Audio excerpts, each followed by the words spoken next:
All right, thank you, Marshall. Good afternoon, everybody. Welcome to the October 18th, 2023 CalPADS Q&A. My name is Paul Higgins. I'm a data analyst working at CESA supporting CalPADS. All right, let's see. What reminders do I have for us? Announcements. We're in Fall 1. That should probably be absorbing a good amount of your time. Fall 1 opened on Census Day, of course, which is the first Wednesday in October, 10/4/2023. The submission window should run through December 15th, where the initial deadline is, and CDE would like to see all LEAs in an LEA approved status or in a CELPA approved status. And then the certification deadline is actually on December 15th. And at that time, all LEAs will be required to be at a CELPA approved level. And at some point in there, Fall 2 will begin to run as well. And Census Day for Fall 2 is the same as Census Day for Fall 1, which is obviously October 4th. So if you are thinking about Fall 2, please feel free to upload your data. We do accept all of the SDEM, SAS, TRSE, etc. files for Fall 2, and it will allow you to pre-populate the actual system. So that way, when you are getting your first revision, whenever that may be, you will actually be able to see it in all its glory with all the data already up in there. All right. Do we have any other comments, announcements for the group from anyone? Any bug updates? All right, then I am going to come back over here. And we have our read 8i meeting notes there. All right, Carol Mann 301, ODS 8.1 is back. Thank you. So you're welcome. I'm going to take personal credit for that. Becky 301 Q1, I know household income data collection forms can be dated up to 10/31/2023. Should I enter that date in the student's lunch program or CBEDS day to get credit? I think that you can use any date up until 10/31 and it will still be included because it is trying to match the same logic that the November direct cert pull will use, which is any day in October. So long as it's dated on or before 10/31, you should be good to go. And if you run into any problems on the reports because those are not showing those because of the date, please let us know.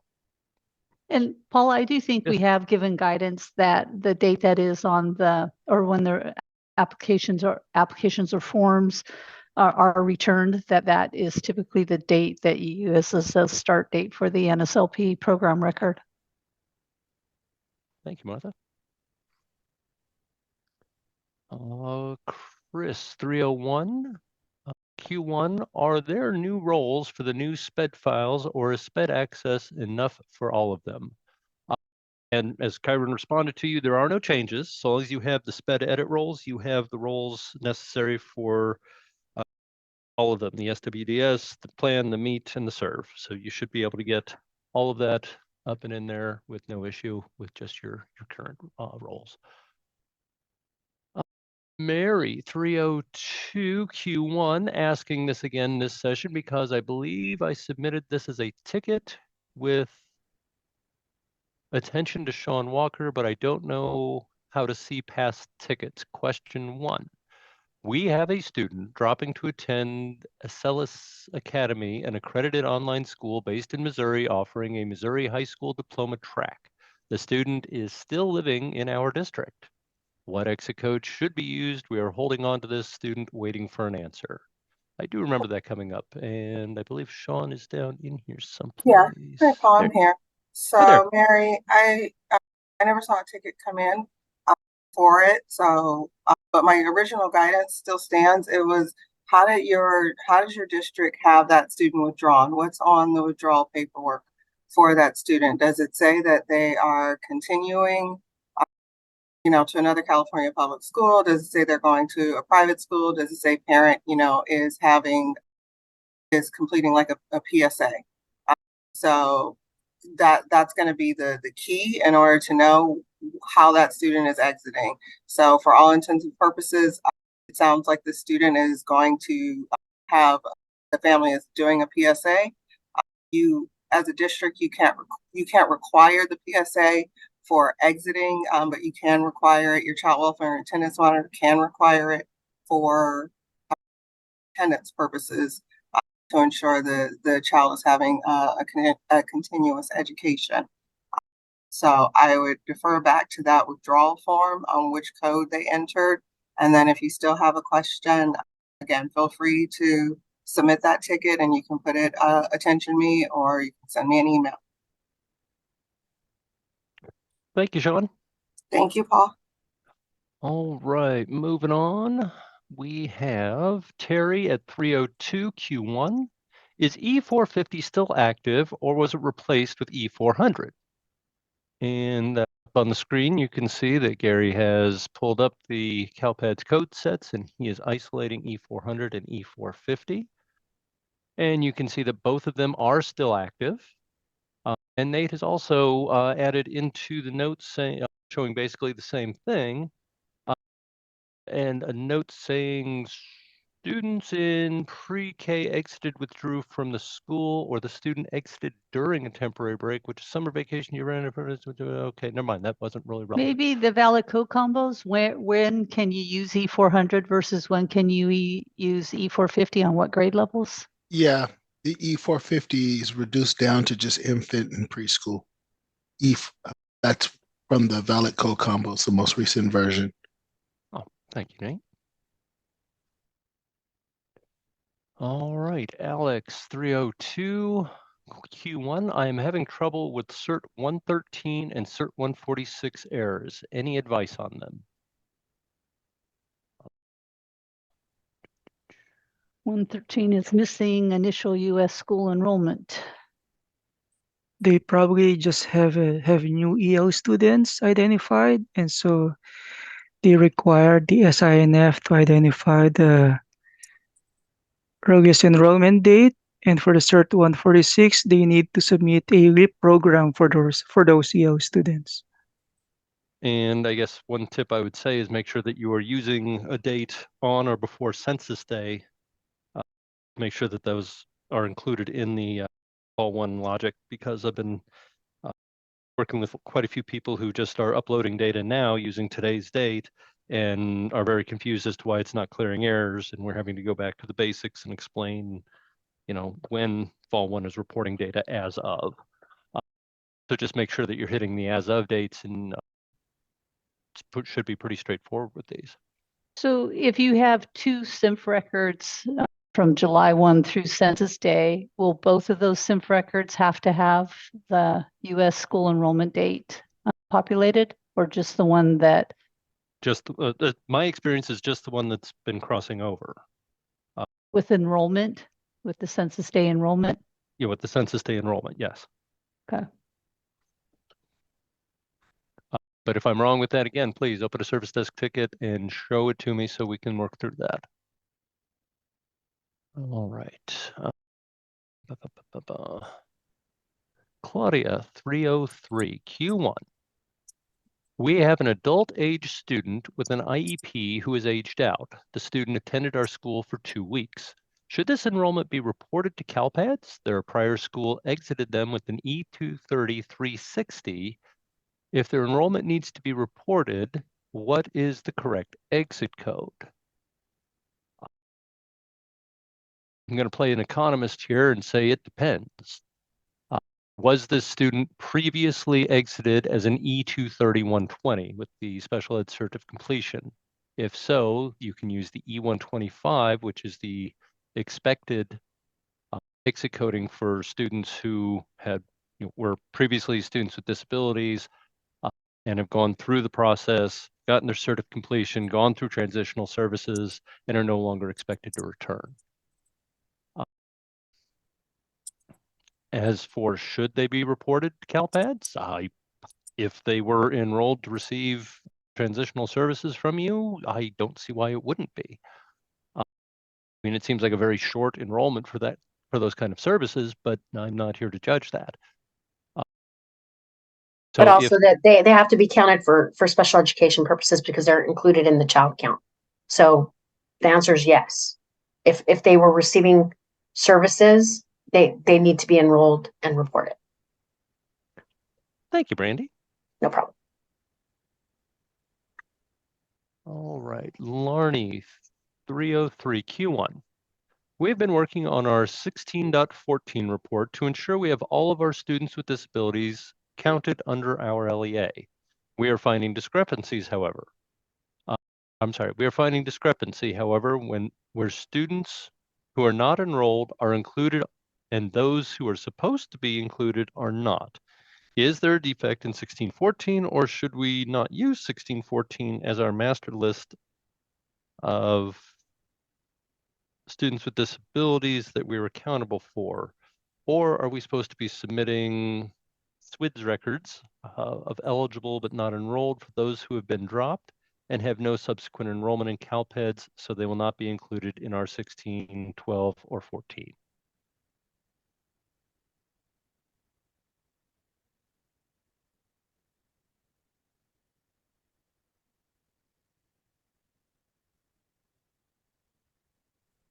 All right.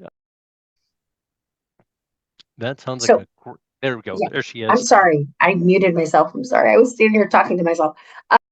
Okay, so 1614 is the new student list, I believe. So the only students that should be counted on that report are students that are on active IEPs as of census day. So the way students are actually pulled into that report is, number one, do they have an active enrollment at your school on census day? That's the first thing. Then the second thing it's looking for is, was the student eligible and participating? Okay, so it's really important that you look at the student's SWDS record to see what the date is of their eligibility and participation. Okay, it's code 1, right? So that's important. The other thing is they have to have a plan record. They have to have a plan record from your LEA that was effective on census day.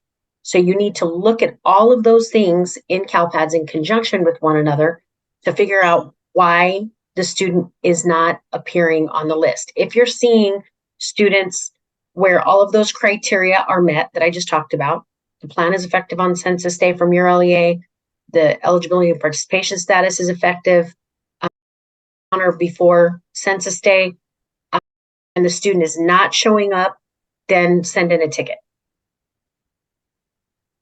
Also, there's a bug right now, 6695, where ineligible students are showing up. Oh, so students that were determined to be ineligible? Yes. Yes, I logged that one last night. Okay. And I'm sharing the screen. Are you guys not seeing it? Yeah. I'm seeing it. Oh, Yes, okay. we were just choosing to ignore you, Gary. Okay.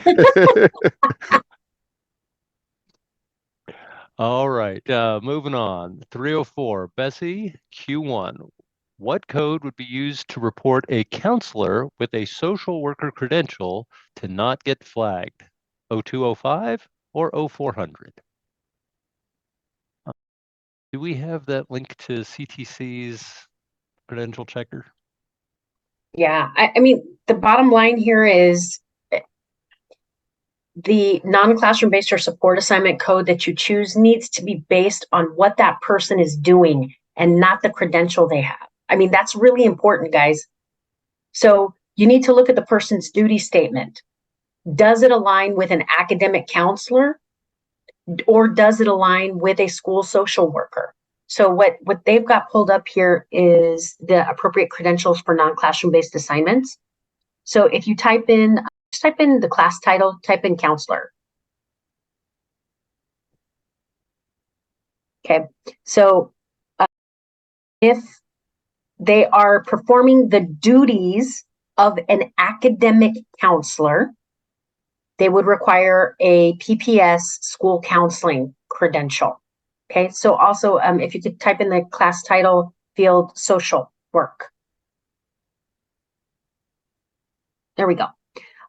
If the position that they're in is performing the duties of a social worker, then they could have either of the following: PPS, school social work, social child welfare and attendance, or other health services credential. Okay, so, but it really is dependent on the duties. Are they an academic counselor or are they a social worker? Thank you, Brandy. No problem. All right, 305, Jeanette. Q1, I am new to CalPADS. Welcome.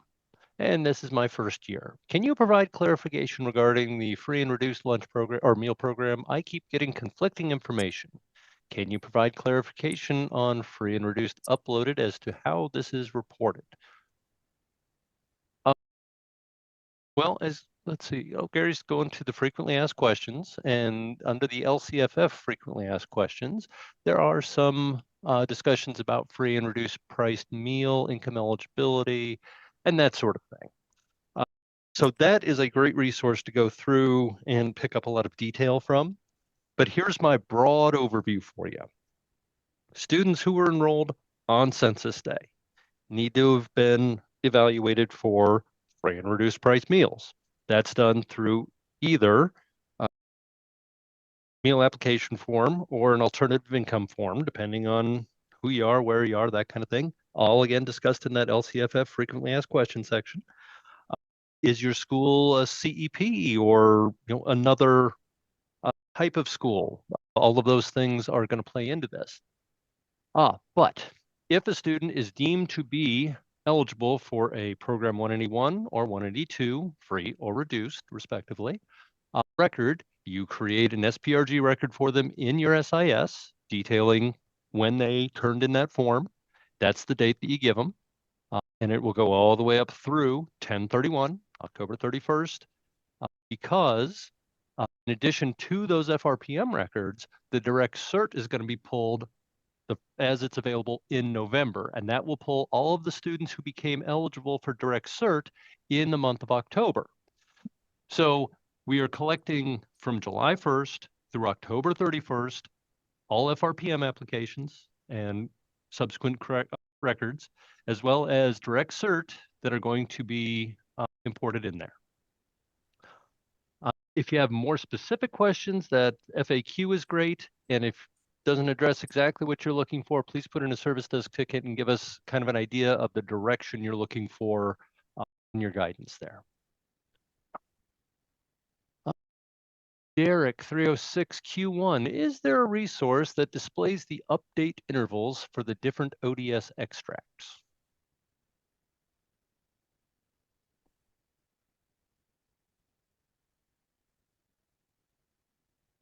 Well, we know it's nightly, but I didn't find it in the user manual or the extract specifications document.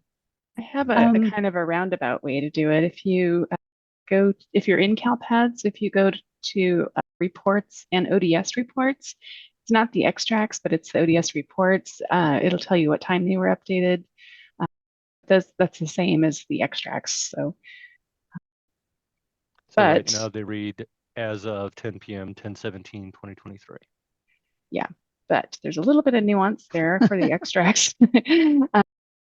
As we did the SPED redesign, they tried to enhance that so we don't have to wait overnight for all the extracts. And so the 4 new SPED files, those extracts are supposed to be updating throughout the day. So as you make changes, as long as your data says posted, you should be able to request that extract and see those changes.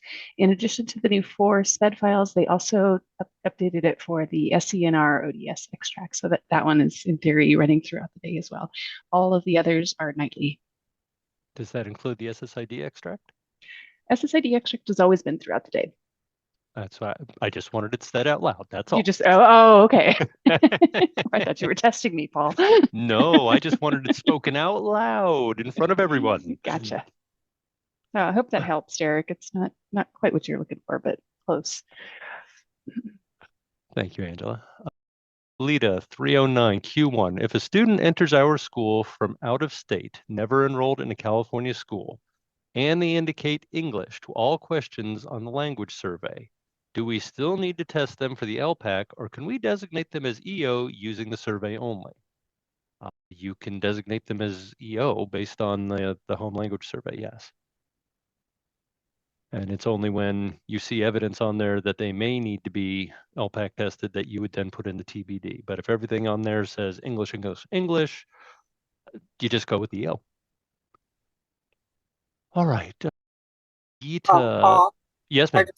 I want to add, I don't know what SIS she's using, but they do need to make sure that they actually, sometimes they need to make sure they input that information into their SIS manually. They have to like do a correction, just because if not, their default, even if the kid's language says English, they might have their settings to a default. If they leave it blank, that it goes to TBD.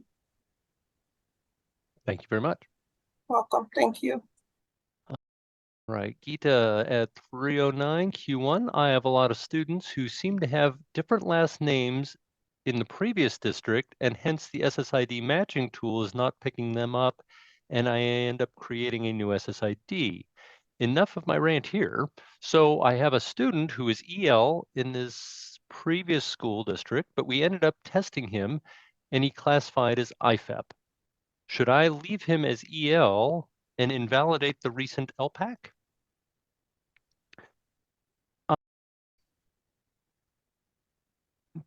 All right, so I'm assuming that you prefaced it with the rant, which I wish you had told me that it was a rant, so I could have gotten real angry in the reading of it.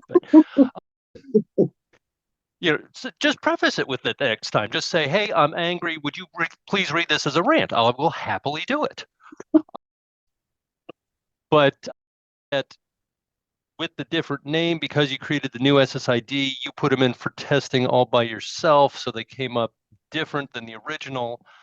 When they merge students, it should be the earlier of the two.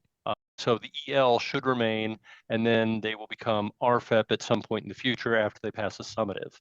I don't believe that the IFEP gets to take precedence over the IFEP.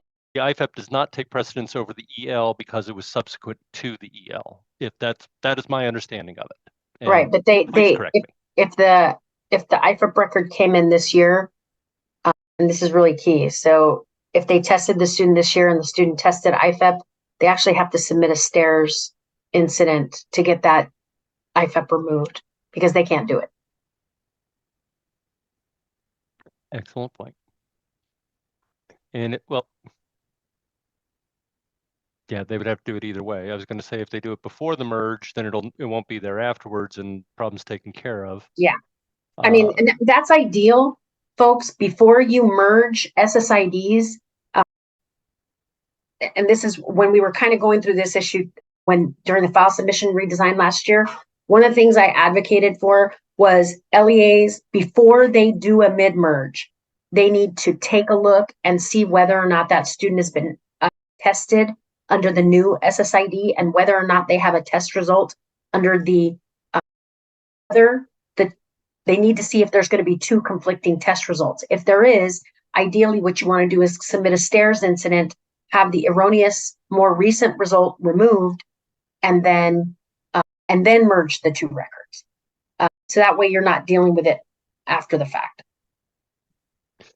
Thank you. And Ethan actually jumped in as well, just as you started talking, and his note says, and I believe that you must, all in caps, do the STARS step before you merge the mid. So you should, yeah. So it's just a new process in this. So if you're not familiar with it, it's just one more step. That's all. All right. Melissa, 310 Q1, what is the status of the known issue for SENR 0606F1? Yeah, I'm looking forward to that one too. So I have been watching that one closely. It is in testing, so we are anticipating that one getting fixed Tuesday. So in the mornings sometimes, so you'll have to wait for a new revision. One thing to note about that one, it's twofold. It's triggering when it should not, but it's also not triggering when it should. So it'll be really interesting. That's the old CERT132. So I'm curious to see if our volume goes up when that gets fixed. All right, Gita, I see your Q2. We'll come back to that. Doug at 311 Q1. I am encountering 7 CERT110 warnings. After checking CALPADS, I am not seeing what is triggering this error. I do not see this as an active or known issue. Can you confirm this as being a known issue, or is this new? CERT110 has to do with invalid open or closed Title I Part C migrant records. So this one generally, I believe, triggers if it passes that 3-year mark. So we would just need to look at the dates for those 135 records and see if they exceeded that 3-year mark. And if they did, we just need to exit them at the 3-year mark. So I have not seen any reports of issues with the 110. But if you let us know, we'll definitely look into it.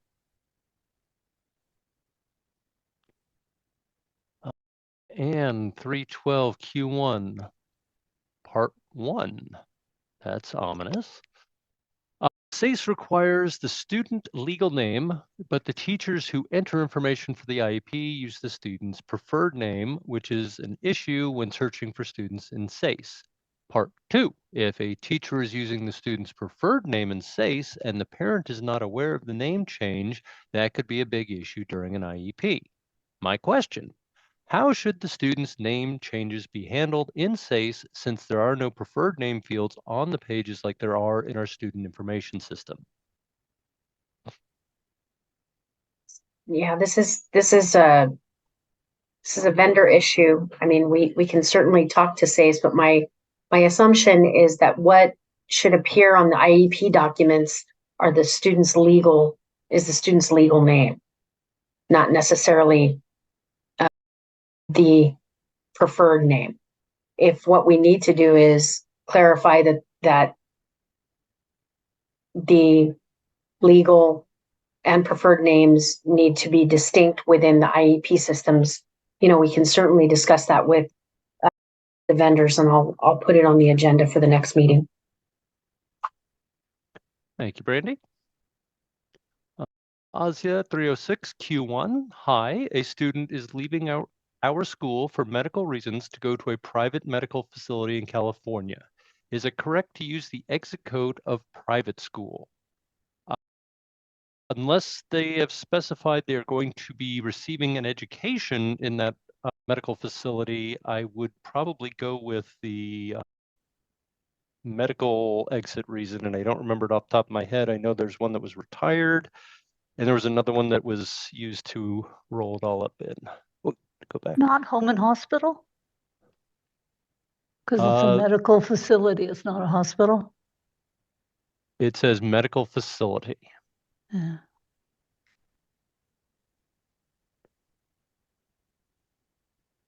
Wait. Go back. Well, is it a medical school? reasons. Here you go. Medical reasons. Student withdraw. The left for medical reasons would be the E410. Yeah, because we don't know what's happening in that school. If they're receiving medical or just medical, or they're receiving medical and an education. So if you don't know, you kind of have to err on the side of the lower end of that. If you get clarity from the parents, saying, will they be continuing their education while they're in that hospital or medical facility? That would, answer your question. And if so, you could even contact them and say, hey, are you going to be asking for the CUME? And that would answer your question whether you can use the T180 or whether that E410 would be more appropriate.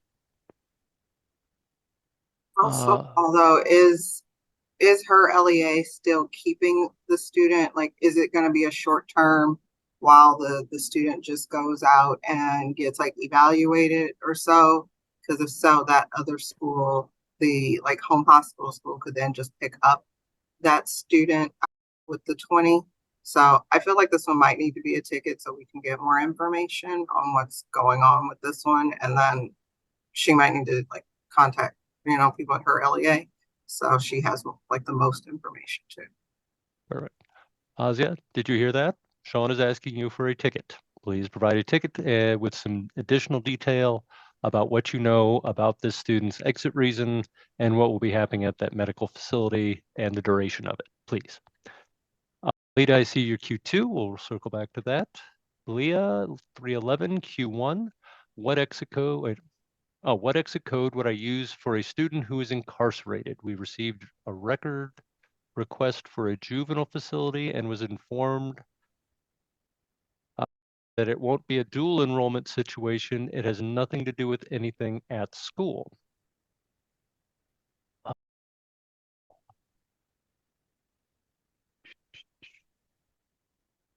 It's been a while since I've dealt with one of these, but I believe that if they were sent there, assigned there by a jury of his peers, if you will, a court order, a judge, whatever it is that gets him there, I think that that's a T165, and the T165 did not require a discipline record to also be in CALPADS, but the T160 T165 does.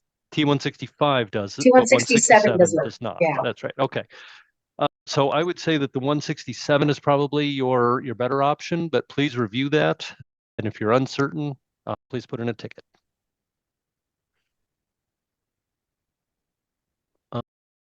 Gary at 311 has put in a link, and I'm not sure. Oh, the LCFF FAQs. That's the link at 318 that we were talking about, those LCFF FAQs for you to resolve your FRPM questions. And Marshall put in the fall data population as well as the contents for the fall 1 training. So thank you guys. HN 319 Q1. That sounded very official, didn't it? Very radio-ish. HN 319 Q1. Is there a plan to send communications about the mid-combined feature not working?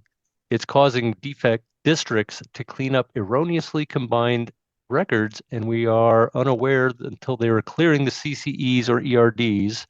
The resolve mid, not on report function, still works correctly.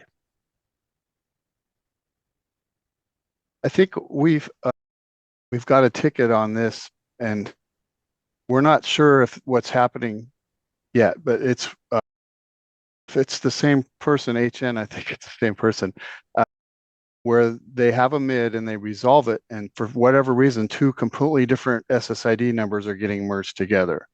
And I asked the team, and we think maybe we've seen that once or twice before, but we're not 100% sure in those cases if the user was following the right procedures. So I think we're still investigating, but this is kind of a really odd issue. So it's not widespread.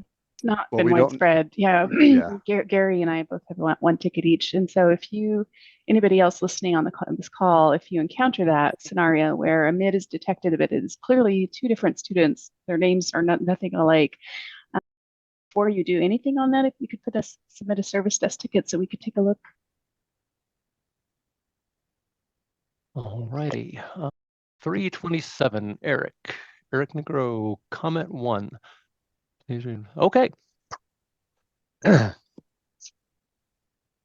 It'd be really nice if you could post a warning or a notification or a modal, some sort of validation that SELA records will also be updated, that should be manually revised on the mid-merge window.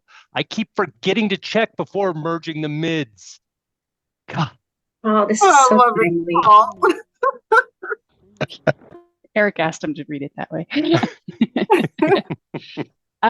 And Eric, we just added something recently.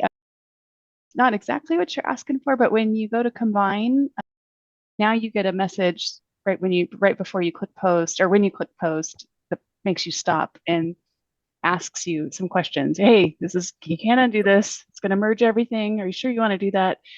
And then you have to click yes to keep going. So hopefully that helps slow that down. All righty. 318 Q1. And Sean, I'm going to throw this one over to you since you've already answered it. So Q1, I have a student who was EL, but was reclassified fluent last year. The student was in a dual language immersion program. The LIP program mapped as LIP English immersion of English language instruction 305. Is this wrong? EL student in DLI programs need a specific LIP program? Thanks, Paul. Okay. So yes, the students that are RFEP, if they have the 300, 303, 305, or 307, those are specifically designed for EL students. And so guidance, we recommend that you exit the student out of their LIP program 1 day prior to their RFEP date. However, the dual immersion program that you mentioned on there, that's a separate programming that's not listed within the core codes for EL. So that program can stay as that's an active language program that the student is still in. Thanks, Sean. Welcome, thank you. Shelley, 329 Q1. I thought there was an FAQ that shows which district owns a student that attends 2 schools on the same date, but I cannot find it. The student attended school A until noon, then checked out and went to school B and started the same day. Are you able to provide the FAQ or just let me know who should keep the date? And Angela did respond, and I'm just going to read her response because it was very informative. The example below illustrates a possible scenario and a resolution. Scenario. On October 2nd, a student attends 1 period in the morning at school A and then leaves school A and enrolls in school B in the afternoon and attends 2 class periods at the end of the day, by the end of the day. Resolution, because the student did not meet the minimum day requirements at either school, and minimum day requirements for ADA is a student must be enrolled in a given school for a minimum of 180 instructional minutes in order to meet the minimum day requirement purposes for ADA. So not having met that at either school, school A should exit the student with an enrollment exit date, field 1.25 of October 1st, and school B should enroll the student with an enrollment start date of October 3rd. So there you go. Thank you, Angela. That was very, very thorough. Larnie, I see your Q2. Leah, 311 Q1. What exit code would I use for a student who is incarcerated? Well, wait a minute. We already did that one. Okay, so now it begins. All the moving of the chat. Okay. Cheryl, 314 Q1, SIMP 453 F1. It's missing parent, guardian, highest ed level.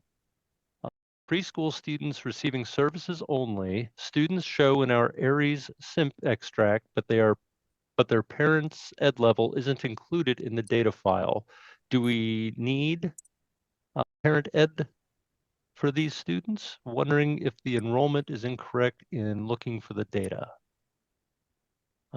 I don't recall if I thought it was everybody, but could just be kindergarten and above. Let's look up that SIMP 453 and see if it says that.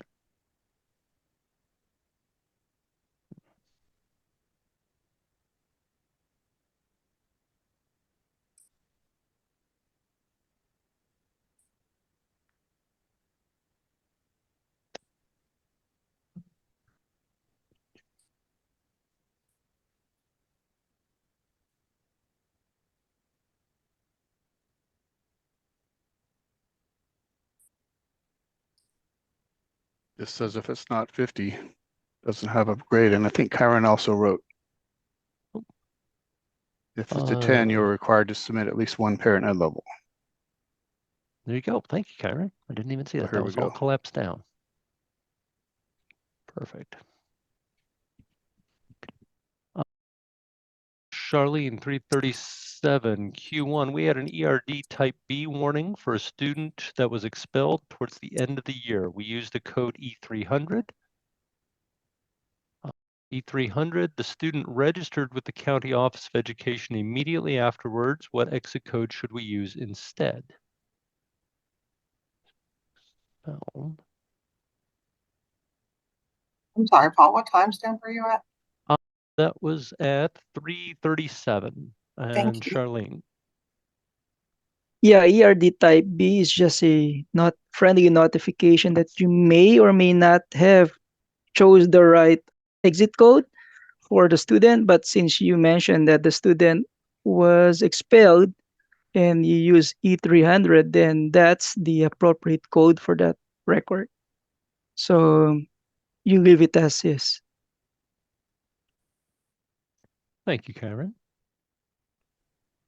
Soraya 338 But, Q1. but, Oh. so E300 is expelled, no known enrollment. Oh, okay. I mean, I think that's the issue, is that in this case, the enrollment is known. They went to a county office school, so they can just use T165.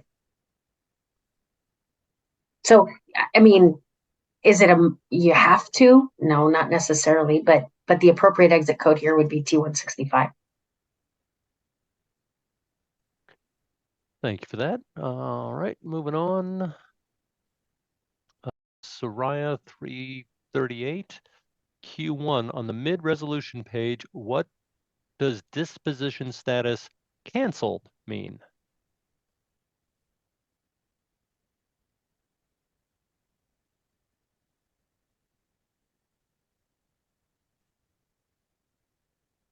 This means you're taking no action. You're not changing any of the statuses for that mid. All right. I'm so glad Angela knew that one, because I feel like all of us were going to the CalPADS page. That's exactly where I was going. Anna 338 Q1 regarding flash 159 and behavior emergency actions. Can you point me to the right direction to find the reason type / codes we can use to populate in our SIS? And we're getting there. There it is.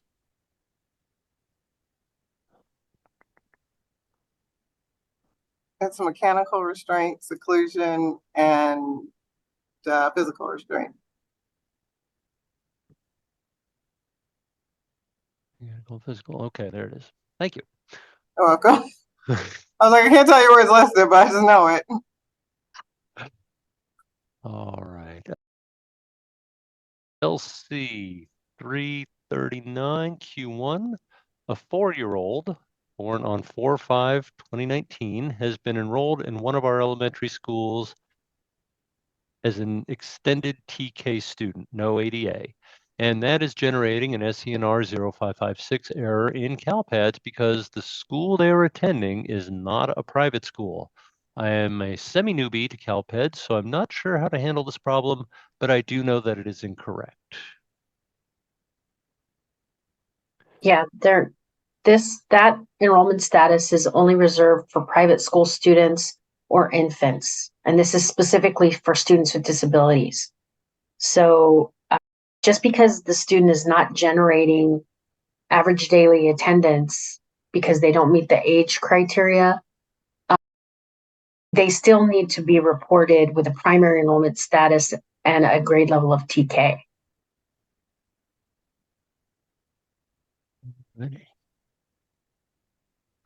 All right, thank you, Brandy. Moving on, Lita, I see your Q2 at 313. We'll swing back to that. Larnie, I see your Q3 at 341. Yadira, 343, Q1. Which report would show or populate the percentage of our unduplicated count of our socioeconomically disadvantaged and English learners and foster youth? Show or populate the percentages. I don't think we have anything that's showing the percentages, do we? I don't No. think percentages Yeah. for that. Yeah, I don't think we have anything that displays the percentages. Some reports have percentages, but not for what she's looking for. Yeah, I think you'd have to work between the 1.17 and the 1.1 to get the numerators and the denominators, and then manually create the percentages, and then of course leave a big note in there explaining what you did, so that way you can recreate it later or have somebody else recreate it. But I would agree it's more a data quest type report that has percentages more so than CalPADS. Yeah. All right. Gita, I see your Q3 at 346. We'll swing back to that. It looks like I'm at the bottom, so I'm now going to go up to the top and start hitting all the Q2s and above. And we are at 346. We got 14 minutes to do it. Okay. Salud. Sorry about that.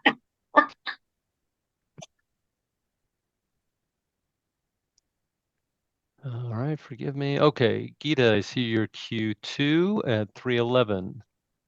Q2, will the EL account only for students whose EL status date is on or before 10/4, even though they're enrolled with us as of census day? E.g., a student after an initial LPAC is classified as EL on 10/9 and not being counted on the 1.1 report. And that's correct. CalPADS Fall 1 is reporting as of census day 10/4. So if on 10/4 they were TBD, they are not going to be classified as EL. They will be captured in the end of year. Yeah, I believe they're captured in end of year. So you're not gonna, they're not going to escape notice. You'll eventually get caught up, but it's just that they're 5 days late. So this is why in the future, folks, it is super, super important that you work with your EL coordinators to get students testing for the initial LPAC completed by on or before census day. Because what happens now is if that student isn't eligible for any of the free and reduced price meal criteria, or they're not categorically eligible for free and reduced price meals, they don't get counted in the unduplicated pupil count because their EL status doesn't start until after census day. So it's really important to get kids tested, and that testing is completed on or before census day. Thank you. All right, Larnie, 332 Q2, clarification on the 1614 report inclusion. Should students with disabilities have active enrollments on census day and have a status of eligible and participating, or is it active enrollment on census day or have a status of eligible and participating?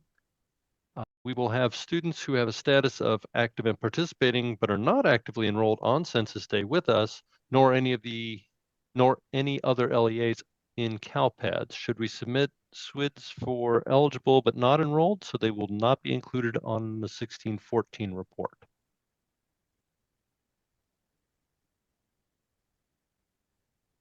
Oh, I'm sorry. Could you repeat that one more time? Clarification on the 1614 report. Conclusion, should students with disabilities have active enrollments on census day and have an eligible and participating record, or is it an active enrollment on census day or having status of eligible and participating? We have students who have a status of active and participating but are not actively enrolled on census day with us, nor any other LEA in CalPADS. Should we submit a SWIDs for eligible but not enrolled, so they will not be included on the 1614 report? Yeah. So 1614 should include kids that meet both of those criteria. So they have to be enrolled in your LEA on census day, and they have to have a status of eligible and participating that overlaps census day, and they have to have a plan record from your LEA. Okay. All right, thank you. Going back to the list, Lita, 313 Q2. Can a staff member have higher than 100% FTE percentage in their job assignment? Our principal does some teaching of our ELD kids, some SPED case management. Yes, they can go up to 199. If they hit 200, they will actually hit give you a fatal error. So you can assign them up to 199 FTE. Make sure that they have of course, a SAS record at any site that they work at. Yeah, I think that about covers it.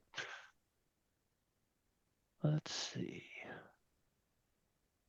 Larnie, 341 Q3. Where do we verify the assessment scores again, as Brandy mentioned, before merging the SSID and possibly needing to do a stairs? You just look at the two SSIDs that you're looking to merge and see if they have see what their CELA status is, and then do the stairs request for whichever one is wrong, have it removed, and then merge the two, so only the correct CELA status gets merged, because the old CELA status has been removed. Does that make sense? Okay. Right. 346 Q3.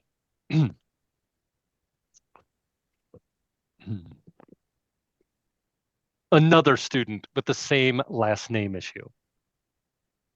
All right. The student who is a first grader with us is classified as EL after TBD, but back when he was in kinder in the previous district, he was classified as EO. Do I invalidate the current LPAC and make the kid EO? Not necessarily. It's going from EO to TBD to be determined to be something else. That's a completely valid change. It's that happens, that a kid comes in, the HLS is either not filled out correctly or misinterpreted, and he's put in as EO. He's very limited, so his teachers notice this and they go, hey, I think this kid may need some more help. He then gets put in as a TBD with the primary language of something else. He gets LPAC'd, and then it comes back as EL or whatever. So it's legitimate that it could be he was EO, and then he's now not EO. So I guess we need a little bit more about that one to look into it. And we may actually even need some help from the folks over at Tom's. All right, let's see. Q1.